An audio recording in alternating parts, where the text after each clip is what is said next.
আমার নাম প্রণব গাইন। স্থান আমার বাসা হলো ধোপাদি গেট।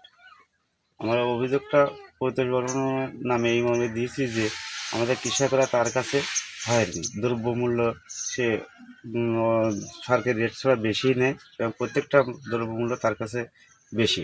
এবং আমাদের এই কৃষকরা এবছর তরমুজের ব্যাপক ক্ষতিগ্রস্ত হওয়ার পরে কিছু ঋণ তার কাছে থেকে যায়। তাকে আস্তে আস্তে দেওয়ার কথা বলার সত্ত্বেও সে সেনাবাহিনীর সহযোগিতা নিয়ে আমাদেরকেও তাদের দাঁড় করায় করে টাকার একটাই চাপ দিয়ে দেয়। এই মতো অবস্থায় আমরা যে অতিরিক্ত যে দামের কারণে আমরা বিভিন্ন কৃষি কর্মকর্তা দিয়ে বিভিন্ন দপ্তরে আমাদের মনের কষ্ট জানানোর জন্য আমরা অভিযোগপত্র দিয়েছি যে তাদের দ্বারস্থ হয়েছে যে আসলে আমরা কৃষকরা যে ক্ষতিগ্রস্ত, এই ক্ষতিগ্রস্ত থেকে কীভাবে রক্ষা পাওয়া যায় এবং সঠিক মূল্যে আমরা এই কীটনাশক বা সার জাতীয় এগুলো আমরা পেতে পারি, এই জন্য আমরা এর একটা সুষ্ঠু চাই।